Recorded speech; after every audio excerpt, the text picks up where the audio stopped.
Hi hello నమస్తే అండి. Welcome back to Akira's vlogs. ఈరోజు తెలంగాణ స్టైల్లో చేపల కూర ఎట్లా వండడో చూద్దాము. ఇది మా మమ్మీ స్టైల్. ఫిష్ చూడండి, రవ్వు చేప మంచిగా నీట్గా వాటిని ఫిష్ని ఫస్ట్ మంచిగా కడుక్కోండి. ఉప్పేసి చూడండి ఎట్లుందో. మంచిగా కడుక్కొని పక్కకు పెట్టుకోండి. ఇప్పుడు స్టవ్ ఆన్ చేసుకొని ఒక్క పెద్ద అయితే 2 ఆనియన్స్ వేడి చేయండి. ఏం చేయండి, వేయించండి దాన్ని. ఇంకా ఫిష్ నీట్గా కడుక్కున్నాం, సాల్ట్ వేసి ఒక గంజు తీసుకొని ధనియాలు, జీలకర్ర, ఇంకా మెంతులు, కొన్ని బియ్యం ఎందుకంటే కొంచెం చిక్కదనం పెరగడానికి కోసం మా మమ్మీ వేస్తుంది.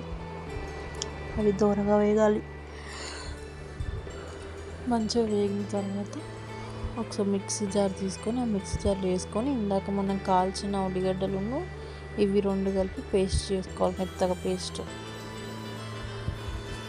ఆ ధనియాలు ఈ ఉల్లిగడ్డలు అన్నీ కలిపి మంచిగా మెత్తగా పేస్ట్ చేసుకోండి. మళ్ళీ అదే దాంట్లో నూనె పోసి సన్నగా తరిమి పెట్టుకున్న ఆనియన్స్, మిర్చి వేయండి. వేసి దూరగా వేయించుకొని వెల్లుల్లి ఒక్క పొట్టు తీసినవి ఒక్క 3-4 చాలు, 3-4 వేసి ఉప్పు వేయండి. ఉప్పు వేసి కొంచెం దూరగా అటు ఇటు వేయించి కొంచెం కొత్తిమీర వేసుకోండి.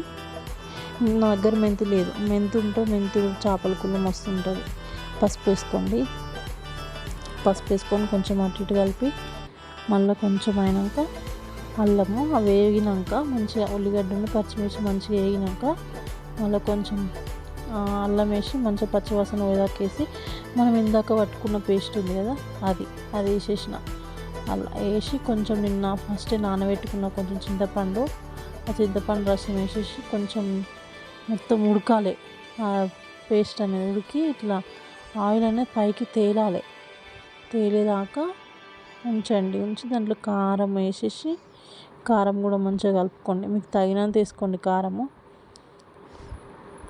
తగినంత వేసుకొని మంచిగా కలపండి దాన్ని అంతా మిక్స్ అయ్యేటట్టు. ఇది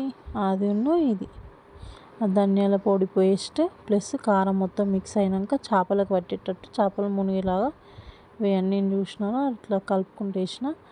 అట్లా వేసేసి చేపల కూర ఎప్పుడు ఇట్లా స్పూన్ పెట్టి తిప్పకండి, తిప్పితే చేపలు అనేవి ఇరుగుతాయి. ఇట్లా నేను చూపించిన విధానంగా అటు ఇటు పట్టేసి ఇట్లా అనుకుంటూ చేయండి చేపల కూర.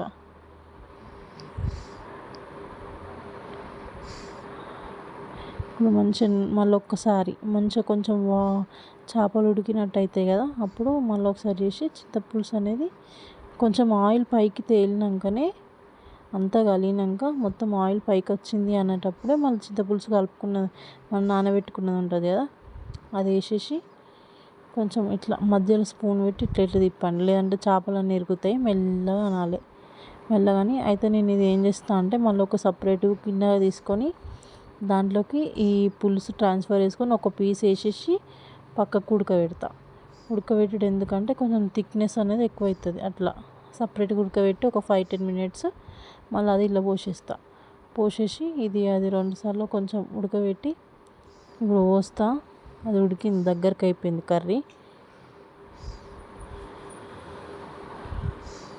మంచిగా ఇట్లా దగ్గరికి అయింది అన్నట్టు, ఆయిల్ అనేది పైకి తేలుతుంది కదా.